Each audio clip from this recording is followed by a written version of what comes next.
Good morning, everyone. So welcome to the ARO seminar series focusing on the auditory nerve. My name is Jérôme Bourrien from the University of Montpellier in France, and I will be the moderator of this webinar. Today, we are delighted to have Dr. Antoine Huet as a speaker. Before starting, some technical aspect. If you have any question during this presentation, please put them in the chat. After the talk, feel free to virtually raise your hand to directly ask your question. Any questions that are not addressed during this session will be answered by the speaker in the follow-up email. Closed capturing for this meeting is available, and the session is being recorded and will be made available for the additional viewing. So before to start, I would like to give some background information about Antoine Huet. So Antoine Huet is an auditory neuroscientist. Antoine investigates how the auditory system encodes informations using acoustic or optical stimulation for hearing restoration. Antoine completed his bachelor degree in audiology in Brussels, Belgium. In 2011, Antoine moved to Montpellier, south of France, to complete a master's in audiology and then a PhD in auditory neuroscience at the Institute for Neuroscience of Montpellier. After the PhD thesis in 2017, Antoine joined Dr. Tobias Moser lab in Institute for Auditory Neuroscience in Göttingen, Germany. During this postdoctoral period, Antoine explored photopharmacological and optogenetic approaches to photosensitize cochlear neurons and restore hearing using light. 1 year ago, in 2025, Antoine came back to Montpellier because he got a permanent position at the Institute for Neuroscience of Montpellier as a full researcher. After this brief presentation, it's my pleasure now to welcome Antoine Huet, who will be presenting his work, sound coding in the auditory nerve. Thank you, Jérôme, for your kind words. Thank you for the organizer for being there with you today, speaking about one of my favorite topic, which is sorry, I have a technical issue. Here we are. The sound coding in the auditory nerve, and we will also briefly discuss about my new interest. So, for today's talk, as most of you know, sound coding is taking place into the cochlea. And within the cochlea, you can find the organ of Corti, which is composed of 3 rows of outer hair cells and 1 row of inner hair cells that perform the mechanotransduction of the sound into a glutamate release that activates the spiral ganglion neuron. The axons of the spiral ganglion neuron are projecting into the cochlear nucleus. And an important concept you need to know for today is the cochlear tonotopy, which is the fact that high-frequency sound are encoded at the base of the cochlea and low-frequency sound at the apex of it. So if we now look more closely to the inner hair cells, you can see that the inner hair cell and its apical part is composed by the stereocilia, and on the basal part, with there is the synapses, or there are the synapses with the spiral ganglion neuron. If we now look more closely at the synapses, you can see here in this electron microscopy image, electronically dense structure, which is the ribbon.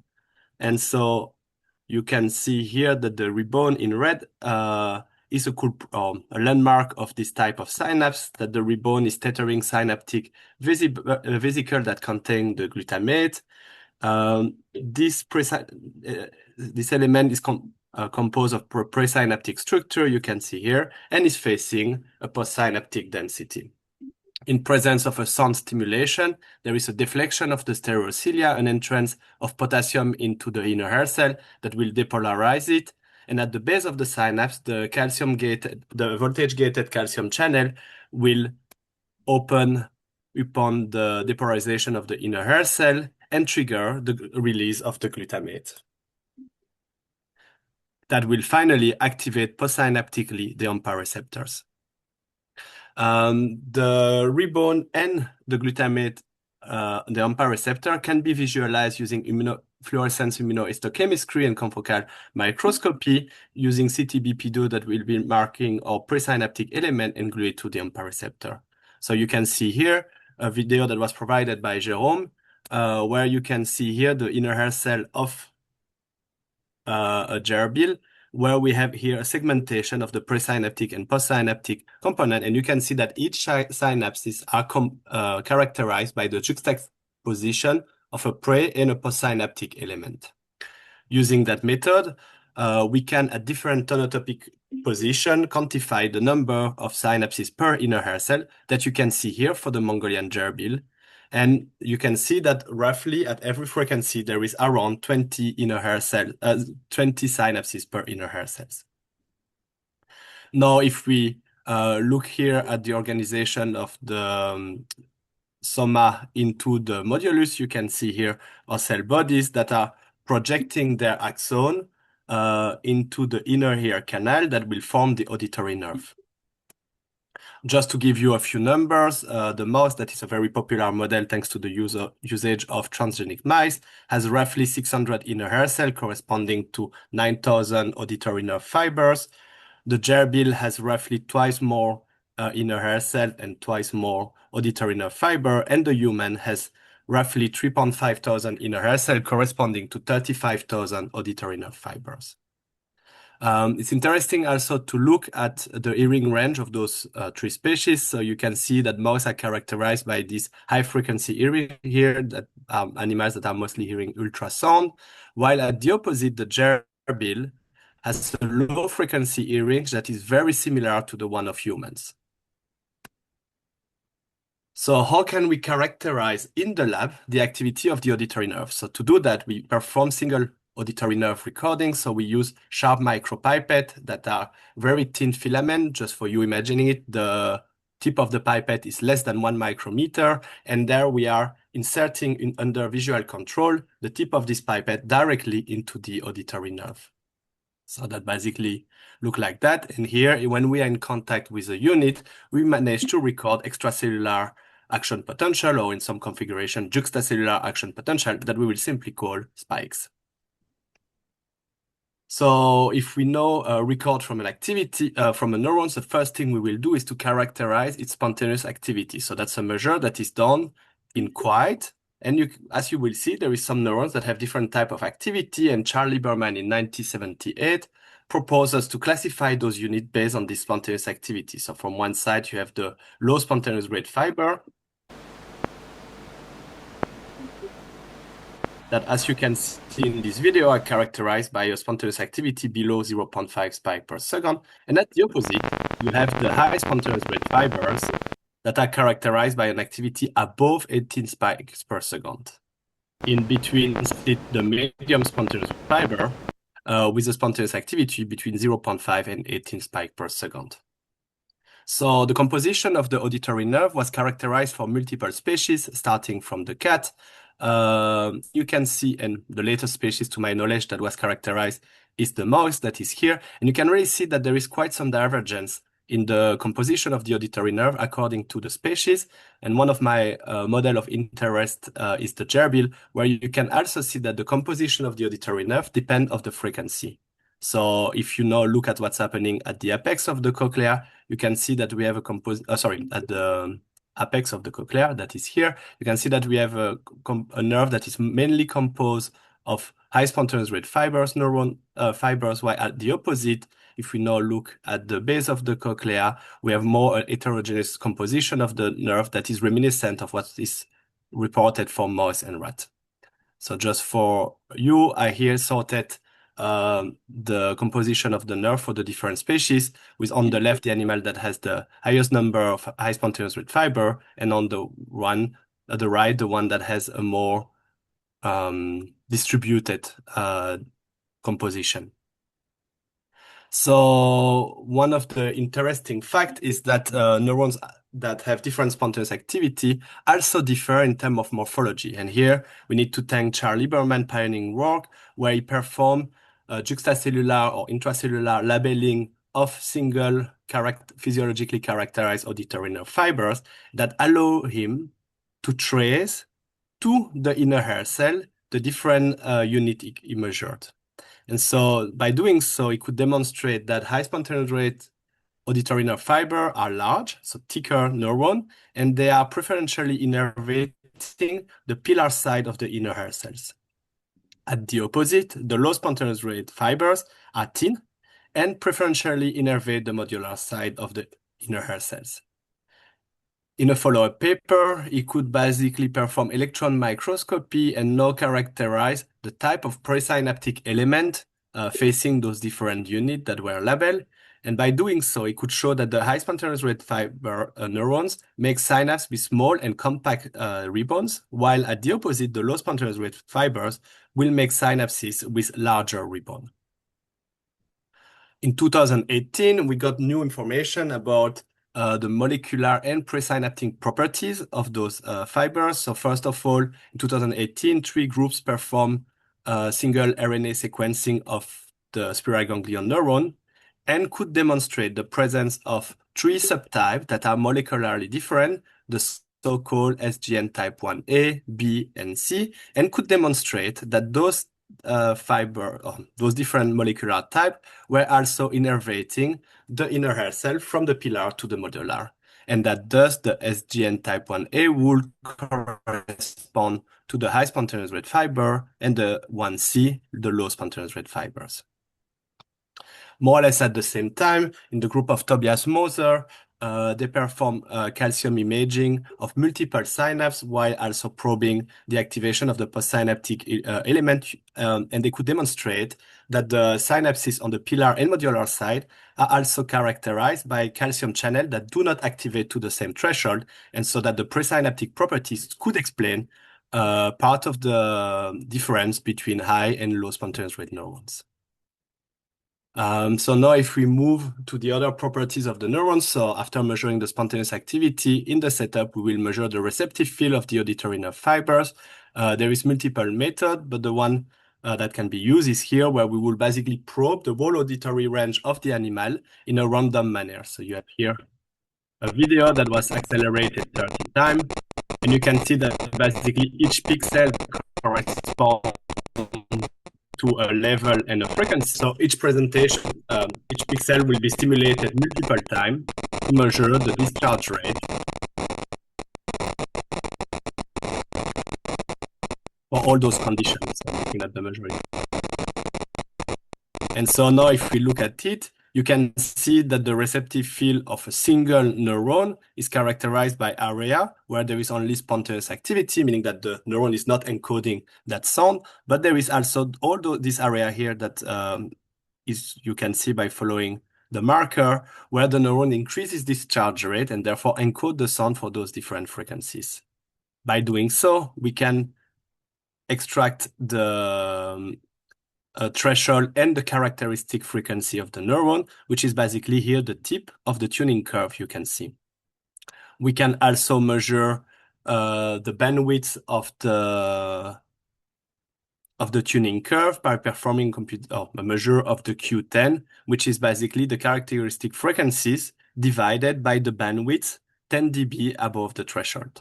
So here in this case, you can see that we have a unit that has the best frequency or characteristic frequency at 4.8 kilohertz and an activation threshold at 15 dB SPA. So here is some data from Palmer and Evans in the cat in 1975, and you can see here all the receptive field and tuning curve that were measured from a single cat. Very interestingly, you can see that now if they plot the behavioral audiogram of the cat, that this audiogram is following the tip of the tuning curve, therefore demonstrating that this is the most sensitive mediating the detection of the sound at different frequencies.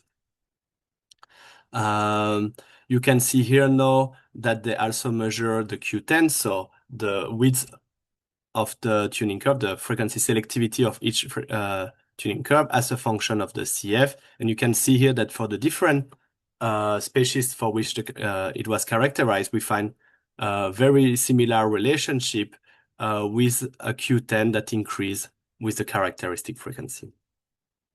If we now look at this little cartoon I made from you, so I just chose a few units. And if we look at a pure tone, in this case at 7.5 kilohertz and 30 dB SPL, you can see that only the tuning curve that is that is surrounded that tone will basically be activated. So in this case, we will imagine that only a few auditory nerve fiber will contribute to the encoding of this sound in the cat. At the opposite now, if we use a louder sound at 80 dB SPL, you can see that adjacent unit will also be recruited for the encoding of that sound. If we now look at what's happening in the low frequency, so here 0.7 kilohertz, similarly, only a small fraction of tuning neurons will be recruited, but by using louder sound, a larger proportion of neurons along the basilar membrane of the cochlea will be recruited. So now we will look together how sounds are encoded at the single neuron level. So this is measure I did during my PhD in gerbil. And we'll first look at what's happening here for a neuron in the high frequency with a characteristic frequency of 4.8. And this neuron will be stimulated with pure tone at the characteristic frequency at 80 dB. And as you can see here, we are recording those really beautiful juxtacellular action potential. Each action potential will be detected and represented here by a dot, the first dot corresponding to the first spike emitted in response to sound stimulation. And we are repeating this measure multiple times, allowing us to build here a raster plot where each line corresponds to one iteration of the stimulus. And in real time, we will be building the peristimulus time histogram.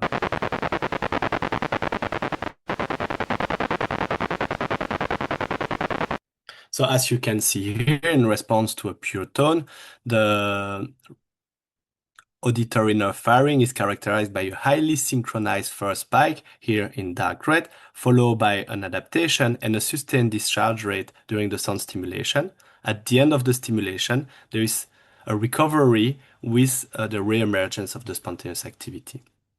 If we now look at what's happening at, for a neuron that is tuned to the low frequency, so here at 0.4 kilohertz,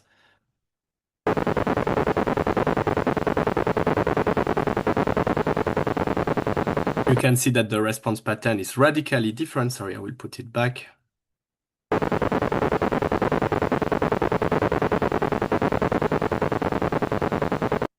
I don't manage. I'm sorry for that. There we are. So now if we look at the response pattern, you can see it's radically different, and it's obvious to observe a temporal organization of the action potential reflecting the synchronization of the firing with the period of the stimulation that I display here on the top, but also with those lines. And so similarly, you can see the first spike that is emitted in response to the sound stimulation is highly synchronized. In some case where the neurons would have not fired, you can see that the first spike was generated at the second period of the stimulation. And so here we can now characterize the precision of the firing using a metric that vary between 0 and 1 called the vector strength.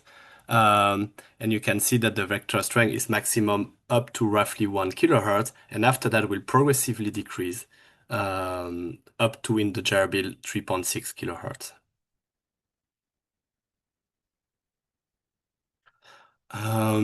So what could explain this limit of the phase locking? How come can we not observe it at higher frequency? And so for the explanation, we have two tanks, Palmer and Russell, that performed very epic experiment in 1986. So they managed to perform intracellular in vivo recording of inner hair cells in response to pure tone. And so what they could demonstrate is that in response to low frequency sound, the membrane potential is only characterized by an alternative component, while when you progressively increase the frequency of the sound, there is also a continuous component that superimpose, and that at some point the alternative component will completely disappear. So just for a visualization purpose, this is here recording we performed in the lab during my PhD, and you can also see that the phase locking here very resemble a lot the membrane potential of the inner hair cell, and when there is no more alternative component, that we just have here a PSTH that is characterized by this onset and adaptation. So what is the reason for that? And there we need to use some computation. We know that the inner hair cell can be characterized by a RC circuit that has therefore a capacitance and a resistance. And the property of the inner hair cell will basically make a low pass filter that explains this cutoff frequency that is observed around 3.6 kilohertz.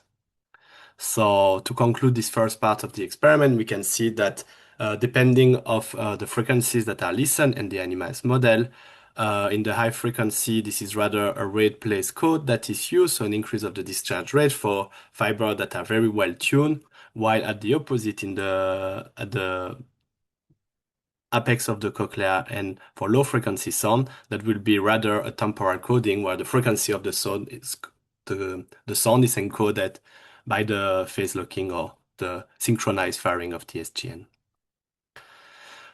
So now if we look at the sound level coding, what we can do in the lab is still to use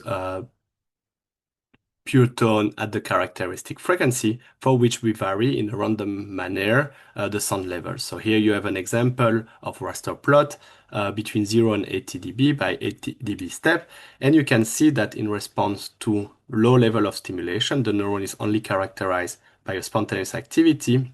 Here from 16 dB on, you can see that there is an increase of the discharge rate during the response, and when we increase the level of the stimulation, you can progressively see the emergence of the synchronized firing at the beginning of it.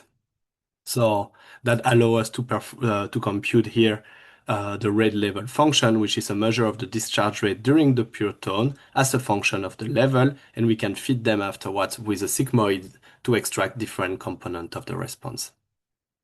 If we now look at a representative medium spontaneous rate fiber that was here recorded from the same animal, you can see that this neuron is characterized by a slightly higher activation threshold, and from a certain level here, probably around 35 dB, you can see that the discharge rate saturate. Finally, if we look at this low spontaneous rate fiber, you can see here that this neuron is characterized. I forgot to say here, those three neurons were recorded from the same animal, and you can see here that the discharge rate, the threshold is slightly higher, and similarly, the neuron progressively increases this discharge rate. And so it is thought that this is the progressive recruitment of high, medium, and low spontaneous rate fiber that allow us to encode the broad dynamic range of hearing. Now what we can also look is the kind of a gerbil audiogram, where here we plotted the tip of the tuning curve for 418 fibers that were recorded in the lab. And we use a color code to represent the high, medium, and low spontaneous rate fibers. So as I showed you before, you can see that at the base of the audio, or the bottom part of the audiogram, you will mostly find high spontaneous rate fiber, and that on the medium and that the medium and low spontaneous neuron are characterized by higher threshold. You can also see here what we said earlier, that when we look in gerbil, depending of the frequency, the composition of the nerve is not the same. So with low frequency neurons below 3.6 that are mostly high spontaneous rate fiber neurons, while above 3.6 you can see you have a more heterogeneous composition of the auditory nerve. Similarly to what was shown earlier in cat, you can also see that the behavioral audiogram of the gerbil fit the threshold of the most sensitive high spontaneous rate neurons. So if we now get interested to the peristimulus time histogram, and here to compare the response of unit as they differ by the threshold, we will look at the response 30 dB above the threshold, so 30 dB SL. And you can now see that there is also a dramatic difference in the peristimulus time response of those neurons. So while they all have a very similar sustained response, you can see that those neurons differ by their onset peak. So and you can also see that the time of adaptation between the onset and the peak seems to differ.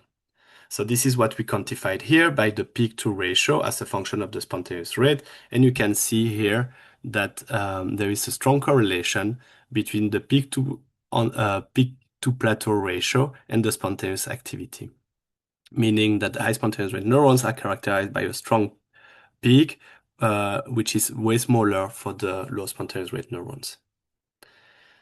So if we now look at the first spike and compare the response at 30 dB above the threshold, you can see also that the level of synchronization of those units differ. And this is what we quantified here using the first spike latency jitter, which is the standard deviation of the first spike. And you can see here that we have no reverse correlation, negative correlation between the jitter and the spontaneous rate fibers. And that is also significantly different. So this is not something we'll have the time to discuss today, but in this result has very strong implication in the interpretation of, for example, the compound action potential or the auditory brainstem response, where the first wave of those potential reflect the synchronous activation of the auditory nerve fibers. But as you can see, as not all those neurons are synchronized in the same manner, they do not contribute in the same way to those potentials.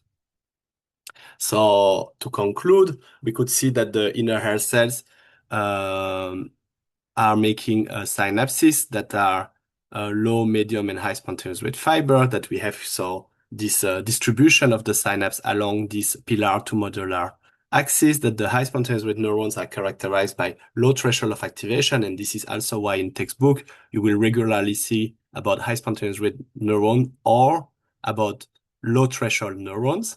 And they are characterized by a strong onset synchronization. At the opposite, the medium spontaneous rate fiber have a medium range of activation as well as a medium onset synchronization. And finally, the low spontaneous rate fiber, also called the high threshold unit, are characterized by this weak onset synchronization. So this slide was moved to later, so I will skip it for now, and we will get back to it at the end. No, sorry. That was the right moment.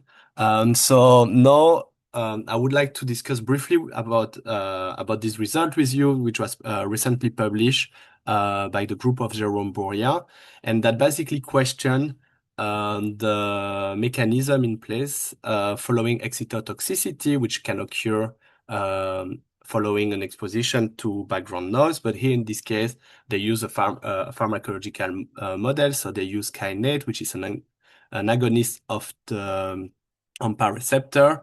And you can see that following kainate application, you have here all those swelling at the base of the inner hair cells. And what they did is that they follow animal 1 day, 2 weeks, 4 weeks, and 20 weeks after the kainate application. They had a control group that just received artificial perilymph. And you can see that following kainate application, there is a dramatic loss of the synapses between the inner hair cell and SGN, and that there is progressively a recovery 20 weeks later of the inner hair the synapses. Nonetheless, if you look 20 weeks later, you can see that after this single exposition to kainate, the number of synapses is reduced by 50%, which would correspond to a synaptopathy, a cochlear synaptopathy. So for the animal of 20 weeks, they perform auditory nerve recording. And as I showed you before, the first thing to do is to characterize the spontaneous activity of the neuron. And so when they did that between the control and kainate group, you can see that there is here a dramatic loss of low spontaneous rate neurons, as well as the emergence here of unit or a bit more unit that have a higher spontaneous activity. What they did after is that they look at the response to the neurons. So you are familiar now with the measure of the rate level function that you can see here.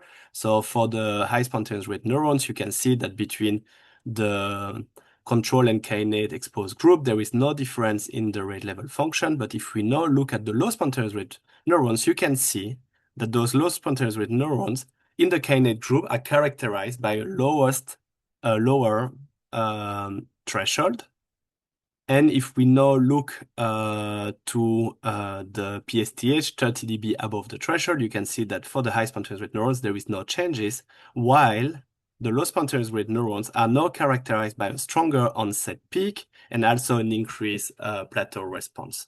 And that's a very exciting and interesting result because we are more and more people interested to understanding basically what are the consequences of auditory synaptopathy and trying to develop audiological tests that could be used for patients. But we can see here that this really strong change of phenotype will basically hinder the development of tests, at least based on the knowledge we have from recording made in physiological condition. Additionally, here we could also maybe hypothesize that those animals might experience some type of hyperacusis or even maybe tinnitus. So that was one of the very exciting results that I wanted to share with you. And now we'll speak about population encoding, because all we saw so far is that a single neuron encodes the sound. Nonetheless, as I tried to show you earlier, when you use longer sound, basically there is a larger population of neurons that are encoded, that are recruited, and that therefore jointly encode the stimulus. And we have here this very beautiful representation from Nelson Kiang in 1977, where he recorded in cats from the response of click.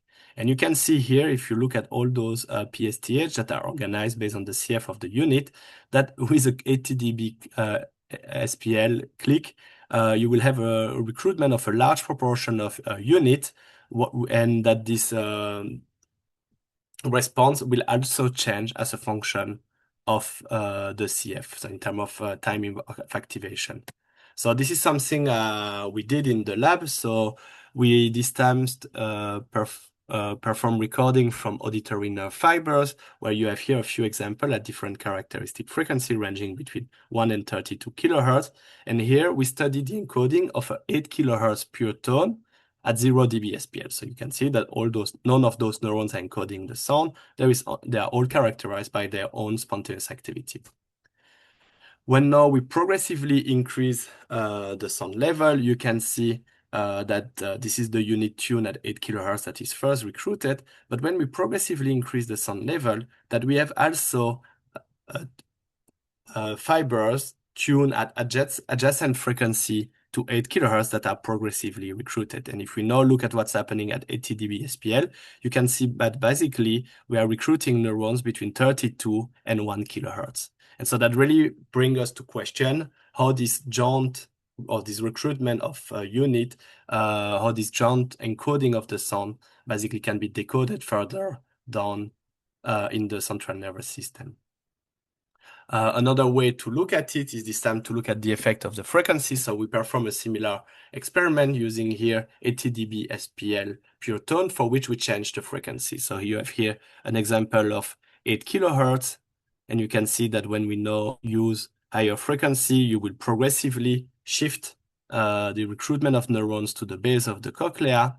And if you now use low frequency tone, you will have this progressive recruitment of all the unit in the cochlea. What is also interesting, so here I perform a magnification on the first 20 milliseconds, is that you will also better visualize that the phase locking that I introduced to you earlier is not limited only to the neurons at the apex of the cochlea, but that any inner hair cell that is recruited by low frequency sound will also perform the synchronized release of glutamate that will elicit a synchronized firing of DSGN.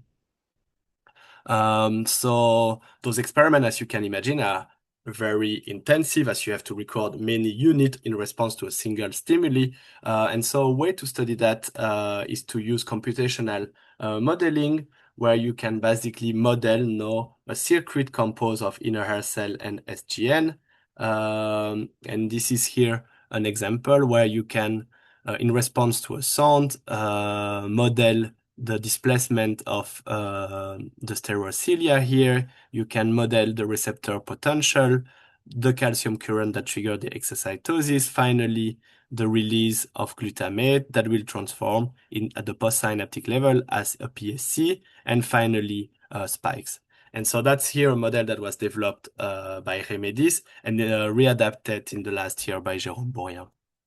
And so this model was modified to fit the properties of the mice, as you can see here. So here we have adjusted the number of inner hair cells, or I say we, but this is work from Jerome that I have nothing to do with, where he adjusted the number of synapses per inner hair cells. He also adjusted the composition of the auditory nerve that we know from mice, the shape of the tuning curve, the bandwidth of the tuning curve. So that's basically the way to make this model more mice-like.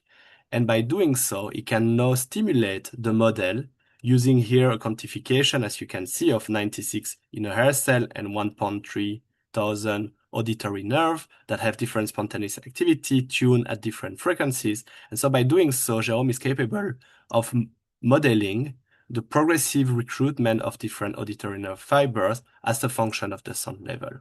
And so you can see here now in the model response patterns that are very similar to what I showed you earlier, and that basically open up to use those models now to use different type of stimulation. So I show you here an example. You could imagine to use modulated tone, as well that one could study the effect of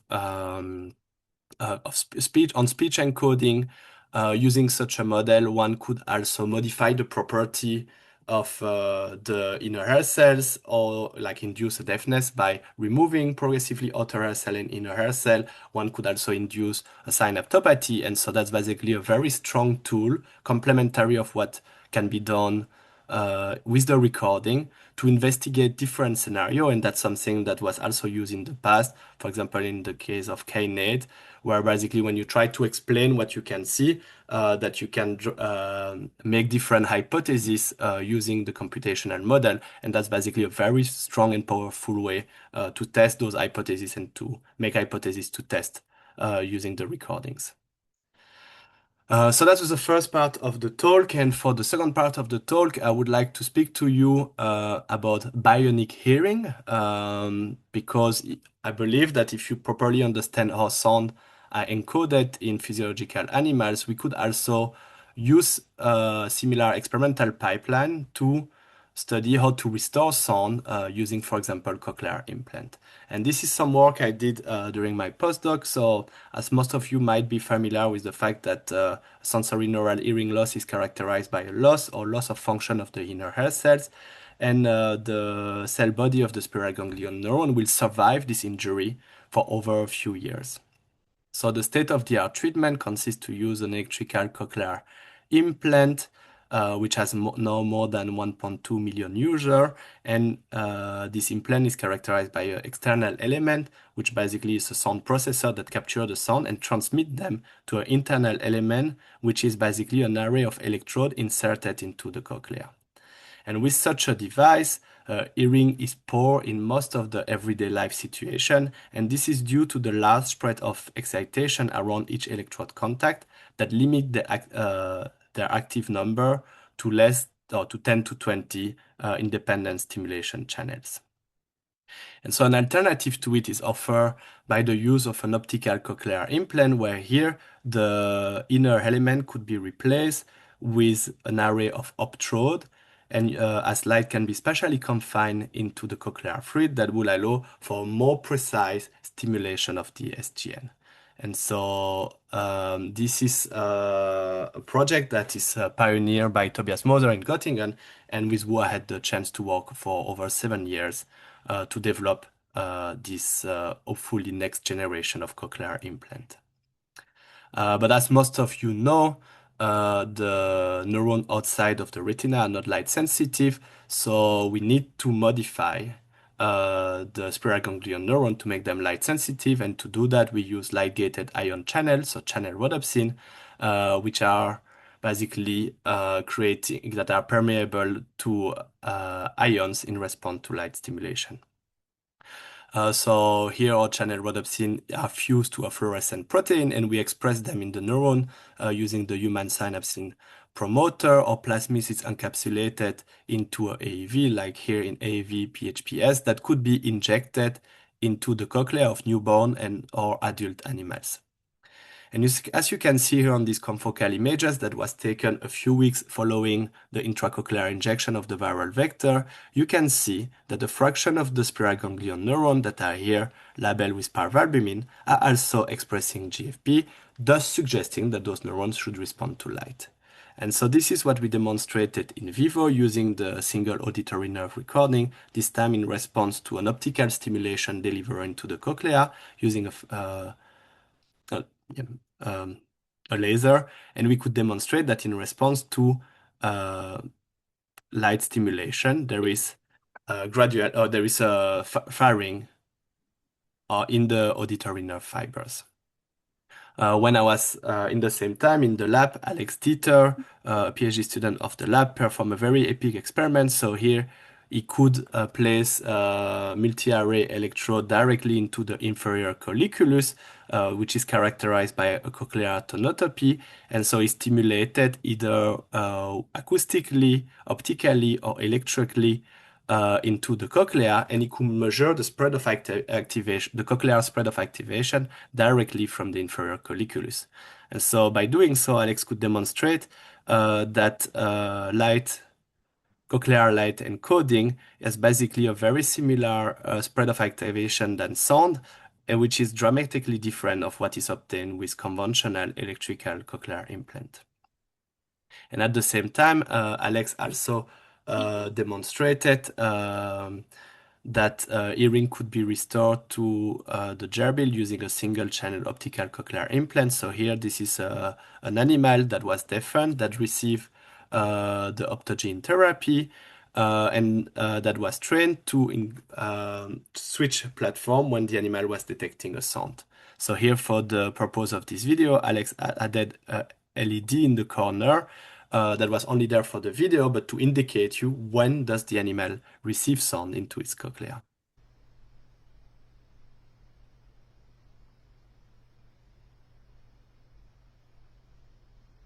So as you can see here, following the sound stimulation, you can see that the animal perceives something and finally performed the task, which was the way to demonstrate that hearing can be restored using cochlear optogenetic stimulation. But developing an optical cochlear implant is not an easy product. From one side, you have the medical device, which is the processor and the optical stimulator. On the other side, you have the optogene therapy, which is basically your channel rhodopsin, and also the design of the viral vector to deliver this channel rhodopsin to the SGN. And my interest come at the interface of the two, which is basically questioning which kind of stimulation pattern should be used to restore hearing. But just to be sure we're on the same page, I would like to briefly see with you how cochlear implant works and basically how an optical cochlear implant could work. So we have here the word Gaston using electrical cochlear implant that has here 10 channels, and I will only focus on those two electrodes, one basal and one apical electrode. So what the implant perform is a frequency filtering of the signal. So a low frequency part of the signal will be sent to this apical electrode, the high frequency part here to this basal electrode. So the processor will perform low pass filtering to extract the envelope of the sound, and this envelope will be convolved with an electrical stimulation pattern, and therefore the patient will finally receive such a signal where you can see here basically biphasic electrical pulses that are modulated in amplitude by the envelope of the signal. So an optical cochlear implant could work in a very similar manner. So we have here more channels. So I will show now those 4 electrodes.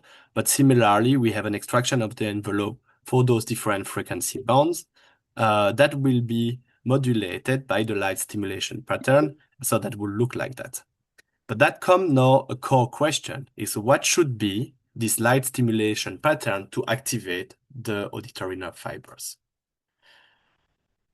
And so the first question to ask is that should we use continuous light stimulation or should we use pulse light stimulation? And so here this is an example from a neuron that was the same neuron that was recorded either in response to continuous versus pulse stimulation. And as you can see here, the spiral ganglion neuron or auditory nerve fibers are basically fast adapting neurons, meaning that if you want to obtain a continuous firing, you will need to use pulse light stimulation. So if we now need to use pulse stimulation, that brings us to a fundamental question: is how fast can we go? And that brings us to question is what is the best channel rhodopsin for optical hearing restoration? Because depending on the biophysical properties of the channel rhodopsin, you will not be able to stimulate them at the same speed.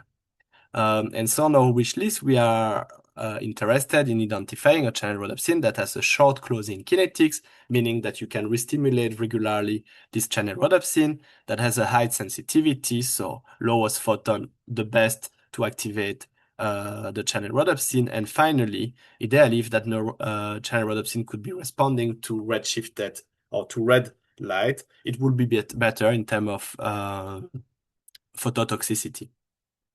A third question to ask is how to encode intensity using light. As we saw, speech is a signal that is fluctuating in amplitude as a function of time, and we gradually activate the SGN using light. And so in the lab, we perform experiment either on P8 injected mice or gerbil or on adult gerbils using different viral vector you can see here that I described above. What we can do is that we can evaluate the efficacy of our optogene therapy, so performing confocal imaging. We can automatically segment in 3D on SGN, and after that using a statistical approach to determine which fraction of those neurons are expressing GFP. And so that allows us here to evaluate the density of SGN at the 3 cochlear turn, as well than measuring the transduction rate, which is the number of the fraction of neuron expressing channel rhodopsin. So here we have example from P8 injected mice with Chronos, and where you can see that we have a median transduction rate of about 80%. Next, we can measure optically evoked auditory brainstem response, which is basically the regular ABR that not here evoked with an acoustic click or pure tone, but for which we use a light pulse, a 1 millisecond light pulse delivered directly into the cochlea. And so when we do so, you can see that here we have OABR characterized by multiple peaks that is really reminiscent of what is observed in response to acoustic tone. So if the animal now can hear the light, we can perform single SGN recording in response to light stimulation. And this is what you can see here. And so similarly to what I showed you earlier with sound, we can build here those raster plot in response to different light stimulation. So what we did first was to compare different channel rhodopsins. So the first one here is catch, which is a relatively slow channel rhodopsin 2 variant characterized by a high permeability to calcium that has a closing kinetics of 16 milliseconds. So if we now stimulate it using a light pulse train of 50 Hz, you can see that we have a really reliable encoding of the light stimulation. When we now progressively increase the repetition rate, you can see that the reliability of firing decrease. So we have here onset encoding followed by an adaptation, and up to 300 Hz, you can see that in this case, the neuron is not able to encode the sustained component of the stimulus. So from all those raster plots, we can measure the discharge rate during the sound stimulation, and we can also measure the spike precision using the vector strengths that I introduced earlier. So here for catch, you can see that the response rate collapsed around 150 Hz. If we now look at F crimson, that is characterized by a 6 millisecond closing kinetic, you can see that this neuron is able to encode the light stimulation to higher rate. We have here a nearby perfect encoding of the sound stimulation up to 200 Hz, where we have here a discharge rate of 200 Hz and a high vector strength.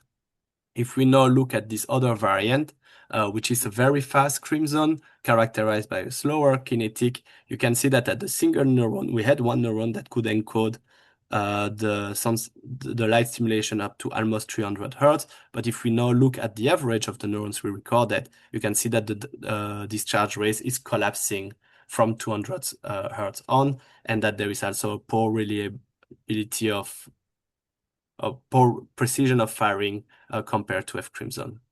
Finally, we also work with Chronos, which is the fastest channel rhodopsin native channel rhodopsin to date. Similarly, we could record a few units that could encode the light stimulation to high frequency, but if we now look at the average, you can see that we also have a relatively poor encoding of the light stimulation compared to F crimson. And so when we now perform this comparison, we can see that F crimson might be the optimal candidate as it can support stimulation rate up to 200 hertz. So the third question, the other question we had to identify optimal channel rhodopsin was to identify channel rhodopsin that is sensitive or the most sensitive one. So to do so, we perform rate level function as you saw them earlier to sound, where we use here either 0 milliwatt, which corresponds to the dark, and we can progressively increase the light intensity. And so when we do so, we can now measure the rate level function that we express here using a logarithmic scale to compare the activity from neurons that were expressing different channel rhodopsin. So if we start with Chronos this time, you can see that all the units that were measured are characterized by relatively high activation threshold. If we now look at the VF crimson, you can see that they are characterized by slightly lower activation threshold. But if we now look at the unit expressing F crimson, you can see that this is also the channel rhodopsin that is the most sensitive to light. So once more, F crimson seems to be the winner. So if we go back to our initial question, we could see earlier that F crimson was the channel rhodopsin that support the high firing rate of activation, that this is also the channel rhodopsin that is the most light sensitive, and as F crimson and VF crimson are both responding to orange light, they will also satisfy the requirement to reduce the risk of phototoxicity. So the final question we will discuss today is how to encode light. So here we perform recording using click. So it's an acoustic recording here where we vary the sound pressure level. And so as we saw earlier, when we progressively increase the level of the sound, the neuron progressively increases discharge rate, allowing us to record here for those 122 neurons, the rate level function. And this is here in bold, the average of all those units. And so the most intuitive way to do the same with light is to use light pulses that vary in amplitude. And similarly, you can see that you can gradually activate those neurons by doing so. Another way to do it, to also satisfy the requirement in terms of LED, is to use light pulses that this time have a fixed amplitude, but for which you change the width of the pulse. And interestingly, you can see that we can also, using pulses that are larger, gradually activate the spiral ganglion neuron. When here we use a too large pulse, you can see that there is an adaptation that most likely reflects the fact that the unit didn't have enough dark time to recover between two stimulation.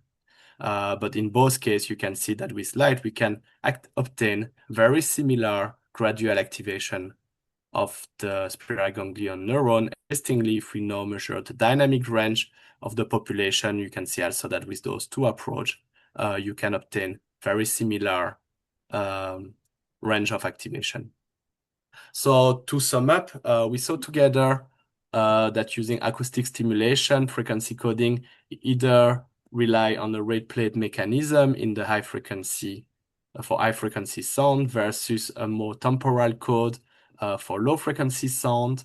We could also see that sound level coding will depend from the progressive recruitment of high to low spontaneous rate neuron, as well than the recruitment of fibers that are tuned to adjacent frequencies.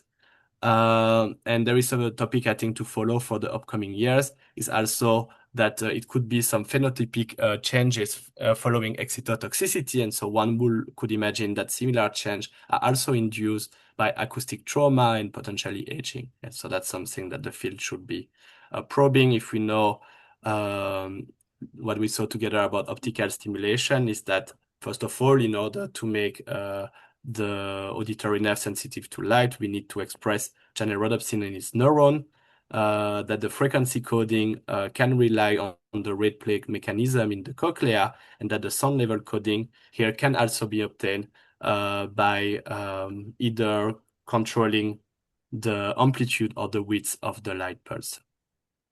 And finally, I would like to conclude also of one of the topic I'm very interested in, which is we mostly focus of sound encoding into the cochlea, but what is of interest is also to question how those spikes are propagating into the central nervous system and how those different features of the sound are extracted in the brainstem or midbrain.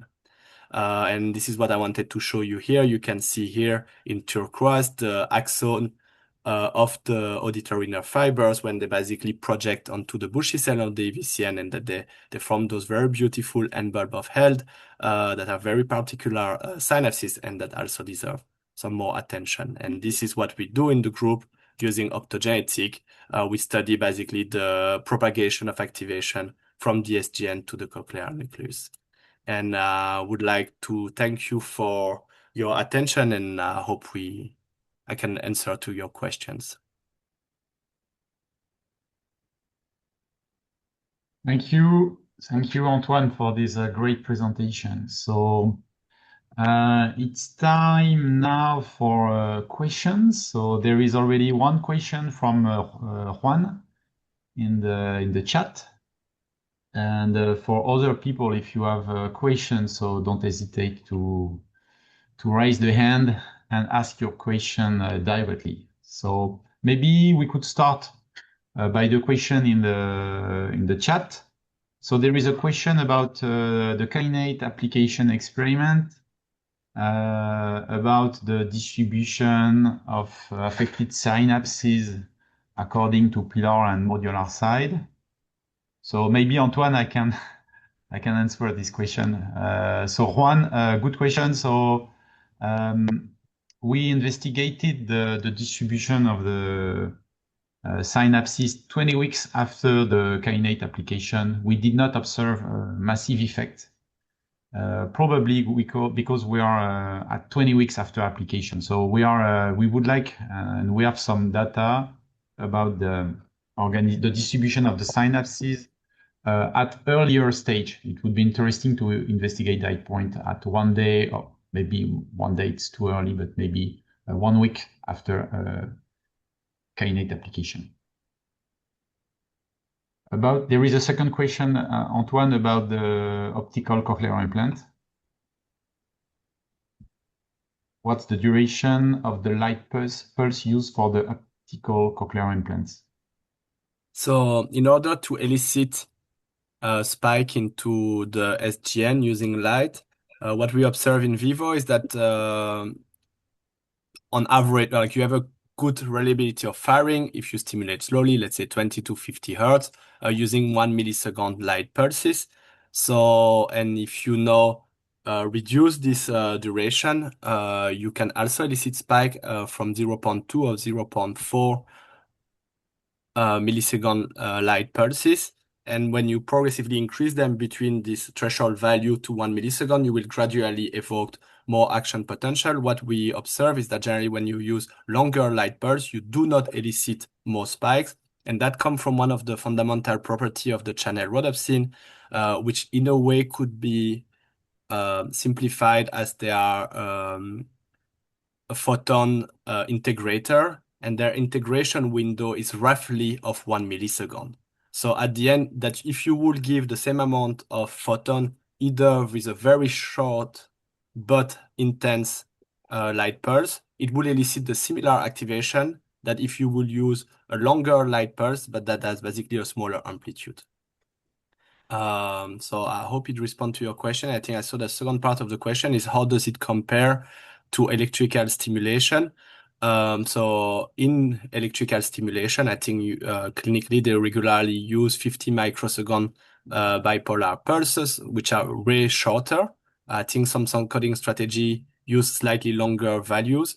So in a way, it doesn't really relate because in the case of electrical stimulation, you have a direct effect of the pulse, while in the case of optical stimulation, we use a light actuator or channel rhodopsin, and that this light actuator has its own biophysical property that make it here slower. I hope that is responded to your question.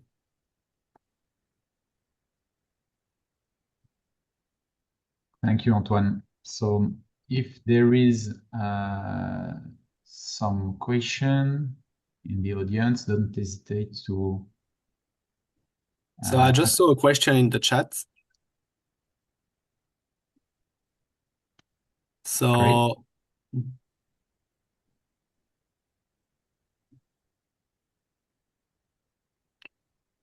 so that's a question about the dynamic range of optical hearing compared to the electrical one.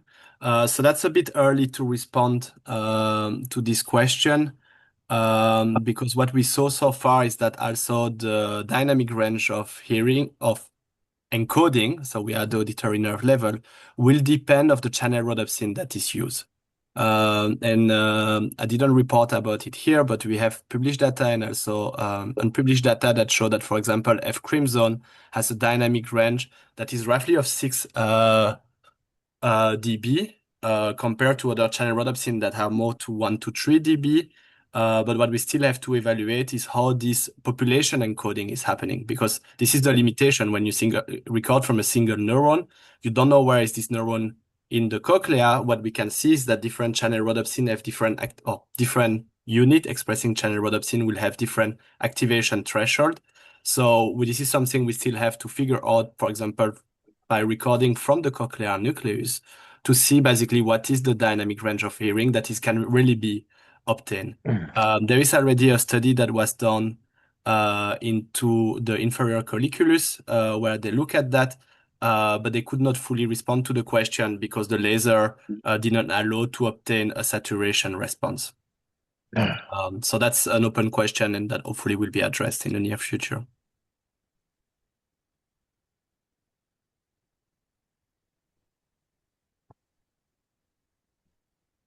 Other question? Maybe, Antoine, I have one question. The population response you show in the middle part of your talk when you show the response of many fibers with different CF to tone bursts presented at different frequencies and sound level. Could you maybe go back? Because I observe that some neurons react at the beginning and at the end of the slide before. Yes, for high level of stimulation. Yes, here at 80 dB, some fibers with low CF react to sound level. So what could be the mechanism? So that's something that is seen here and that we also see very clearly here, that you have this transient at the stimulus onset and offset. To be honest, I never drive too much into it, but when we look at it using modeling, you could see that there is basically propagation basically there is an onset and offset vibration of the basilar membrane that will basically trigger the firing of those units. Do you think it could be the spectral splatter? Because at the beginning of the tone burst, when we use a short rise and fall time in the trapezoidal envelope of the tone burst, it could generate an offset and an onset response. So I cannot say. I remember when we designed the stimulus, we use a 1 millisecond rise and fall time that we look at it performing just acoustic recording, and we could not see some kind of click effect that it could explain that. So experimentally, it could be addressed by using other type of slope. So either it could be a cosinus slope or also using a shorter rise and fall time. But I'm wondering if that's not something I cannot recall in the modeling that you Because in also the see modeling, here, we where also, you don't have any acoustic artifact in the model. So this is why I would rather think that that's something that might reflect some kind of vibration of the basilar membrane at the end of the tone that could explain why you have here the recruitment of activity during that time. But I will not be too comfortable to comment about it. okay, thank you. Um, so I think there is no additional questions. Okay, so Antoine, thank you again for this very interesting presentation, and thank you to the ARO seminar series to propose the auditory nerve as a topic. Yeah, I would like to thank you all for your attention. And also, that was not the place for the course, but of course, all the people with who I collaborate over the last years, acquiring all that knowledge I could share with you today.